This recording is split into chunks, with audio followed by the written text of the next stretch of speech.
Maintenant, nous allons voir la nominalisation pour le sujet. Alors déjà, c'était quoi la nominalisation? Nominalisation égale 는 것. 는 것. Ha, c'est pour dire que on prend le radical du verbe, après on met 는 것. Alors, si on veut utiliser la nominalisation pour le sujet, il faut apprendre des expressions, des adjectifs, quelques adjectifs. J'ai mis 5 adjectifs ici. Pourquoi? En fait, finalement, ce qu'on veut dire, on veut mettre la nominalisation, du coup, le verbe nominaliser à la place du sujet. C'est-à-dire, des choses qu'on va dire, c'est, bon, par exemple, apprendre le coréen est difficile. Si on dit apprendre le coréen, bon, je vais enlever le coréen pour l'instant. Apprendre est difficile. Alors, du coup, bon, en français, on dit plutôt c'est difficile d'apprendre, mais en coréen, on dit apprendre est difficile. Donc, on met un infinitif ici à la place du sujet. C'est-à-dire, comme on ne peut pas mettre un infinitif à la place du sujet, il faut nominaliser. C'est-à-dire, on va transformer ces verbes en nom pour mettre ça, pour que ça soit un sujet. Donc, pour faire tout ça, on va apprendre 5 adjectifs d'abord. Alors, le premier, c'est 재밌어요. 재밌어요, ça veut dire c'est amusant. C'est amusant. Et 재미없어요, ça veut dire c'est pas amusant. C'est pas amusant. En fait, en coréen, 재밌어요, c'est la contraction de 재미있어요. Bon, si vous avez déjà pris des cours, vous comprenez que 있어요, ça veut dire il y a. Et 재미 en coréen, ça veut dire... Bon, ce serait plus facile d'expliquer en anglais. Fun. Du coup, il y a fun pour dire c'est amusant. 없어요, ça veut dire il n'y a pas. Donc, si on dit 재미없어요, ça veut dire il n'y a pas fun pour dire c'est pas amusant. Alors ensuite, c'est 쉬워요, ça veut dire c'est facile. 어려워요, ça veut dire c'est difficile. 힘들어요, pour dire c'est dur. Donc pour utiliser la nominalisation à la place du sujet, ça c'est indispensable d'apprendre tout ça par cœur d'abord. Très bien. Du coup maintenant on va voir comment on peut utiliser le verbe nominalisé pour le sujet. Alors on va commencer par apprend est difficile. Apprendre le verbe infinitif, c'est 배우다. Donc 배우다는 particule du sujet 어려워요. Est-ce que c'est correct? Non, c'est pas correct parce que on peut pas utiliser un infinitif pour le sujet parce que c'est un verbe. Du coup, pour que ça soit un nom, pour transformer 배우다, le verbe 배우다 en nom, il faut faire la conjugaison. La conjugaison, on a vu que c'est 는 것. On met 는 것. Donc, 배우다, le radical. On enlève da, ce qui reste c'est 배우. 배우 plus 는 것.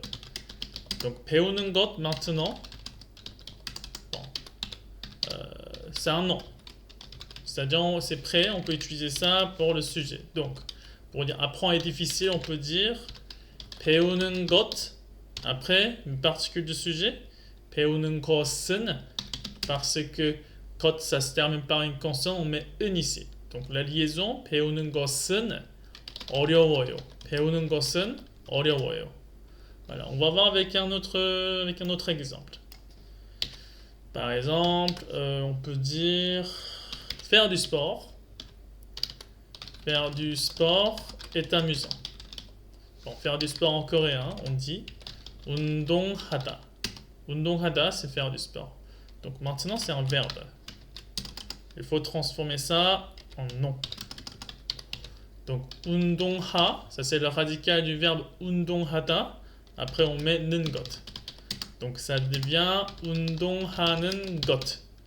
Donc maintenant, on a tous les éléments pour dire faire du sport est amusant. Bon, en français, je sais que on dit c'est amusant de faire du sport. Et en coréen, on dit faire du sport est amusant. Donc, on va faire ensemble.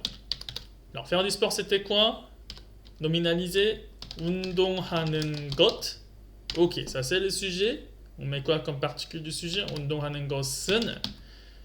Après, amusant. 재밌어요. 운동하는 것은 재밌어요. Après, pareil, ici, 것은, on peut contracter. Ça devient 건 à l'oral. En fait, dans la vie réelle, ce qu'on dit, c'est plutôt 건 du coup. 건, c'est ce qu'on dit. Donc, 운동하는 것은 재밌어요 égale 운동하는 건 재밌어요. 운동하는 건 재밌어요. Voilà, 운동하는 건 재밌어요. On va faire une autre phrase plus compliquée. Bon, on va dire cuisiner. Cuisiner bibimbap est difficile. Cuisiner bibimbap est difficile. Dans cette phrase, c'est quoi le sujet? Qu'est-ce qui est difficile? C'est cuisiner bibimbap.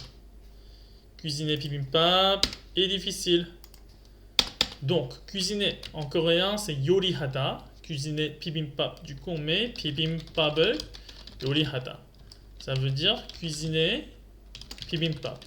Mais, du coup, j'ai dit 요리하다, c'est un verbe. Ça, c'est cuisiner. 요리하다, c'est un infinitif. Donc, quand on fait la conjugaison, on touche juste le verbe. 비빔밥을 요리하다, le radical, c'est 요리하. Donc, après, on met 는 것. Donc, 비빔밥을 요리하는 것. Donc, qu'est-ce qui est difficile? C'est cuisiner bibimbap. Du coup, 비빔밥을 요리하는 것, c'est prêt, c'est un nom. Donc, on va appliquer ça. 비빔밥을 요리하는 것, ça c'est le sujet. 비빔밥을 요리하는 것, après une particule de sujet. 비빔밥을 요리하는 것은 어려워요. C'est difficile, c'était 어려워요. Donc, 비빔밥을 요리하는 것은 어려워요. On a vu que 것은 on peut contracter, donc ça devient 비빔밥을 요리하는 건 어려워요. 것은, ici, 것은, ça devient 건. 비빔밥을 요리하는 건 어려워요. Pour dire c'est difficile de cuisiner bibimbap.